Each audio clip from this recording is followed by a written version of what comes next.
মা তো জন্ম দিয়েছে, 10 মাস কষ্ট করেছে আমার জন্য।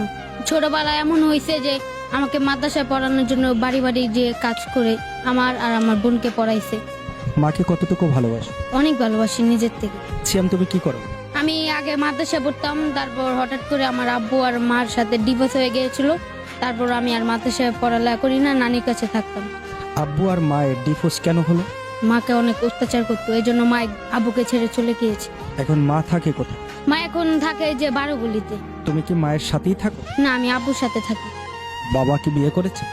হ্যাঁ করেছিল, যে মহিলাকে বিয়ে করেছে তার একটা স্বামী আছে, ওই স্বামীর কাছে আবার চলে গিয়েছে। বাবাকে কি প্রশ্ন করেছো কখনো যে আমার মাকে কেন ছেড়ে দিলাম? করেছিলাম, কিন্তু কি কয় তোর মা বিদেশ করে আমাকে ছেড়ে চলে গিয়েছে, এইসব বলেছে। মাকে কতটুকু ভালোবাসো? অনেক ভালোবাসি নিজের থেকে। মা তো জন্ম দিয়েছে, 10 মাস কষ্ট করেছে আমার জন্য। মায়ের সবচেয়ে কোন ভালোবাসাটা তোমার বেশি মনে পড়ে? মা ছোটবেলা কত কিছু করতো আমার জন্য। ছোটবেলা এমন হয়েছে যে আমাকে মাদ্রাসায় পড়ানোর জন্য বাড়ি বাড়ি যে কাজ করে আমার আর আমার বোনকে পড়াইছে। পড়াশোনাটা যে করতে পারলা না, কার জন্য? আম্মুর জন্য করতে পারলাম না।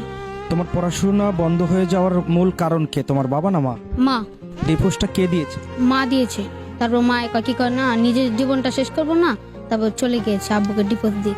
তোমার বাবার কোনো দোষ ছিল না? না, আমার বাবা গাঞ্জা খায় না, মদ খায় না, সিগারেট খায় না, রাজমিস্ত্রির কাম করে। তার মানে তোমার মায়ের প্রতি এখন কোনো অভিমান আছে তোমার? না, এখন নেই।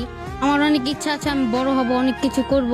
মা যদি আসে আমি মাকে তো ফালাই দিতে পারবো না, কারণ সে আমাকে জন্ম দিয়েছে। আর যদি জন্ম না দিতে তাহলে তো এত দূরে আসতে পারতাম না। মার জন্য কি করার ইচ্ছা? আমার একটা ইচ্ছা আছে যে বাবা মা থাকবে আমার সাথে, তাদের একটা ঘর করব, বাড়ি করব, সবাই মিলে একসাথে থাকবো। মাকে বোঝানো যায় না যে মা আবারও ফিরে আসো? বুঝাইছিলাম, কিন্তু মা আসবো না। কি কথার বাপে দেখলি না আমাকে কত জ্বালাতন করছে, কয় আমি আর ওর কাছে যাব না। বাবাকে কি বলেছো যে বাবা এখন ভালো হয়ে যাও, মাকে জ্বালাতন করো না? হ্যাঁ, বাবাকে বলছিলাম, বাবা আনতে গেছে, মা আসে না, বলছে যা তোর ভাত খাবো না।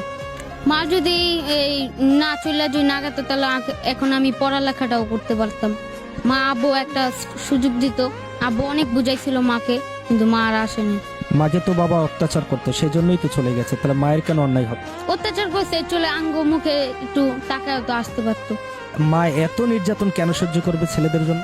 আমাদের মুখে টাকা তো একটু সহ্য করতে পারতো না। আমার একটা ছেলে আছে যে ওর ভবিষ্যৎ বড় হয়ে লেখাপড়া এখন যদি না করে তাহলে তো রাস্তায় রাস্তায় ঘুরবে ফিরবে, বাজি পোলাপান হয়ে যাবে।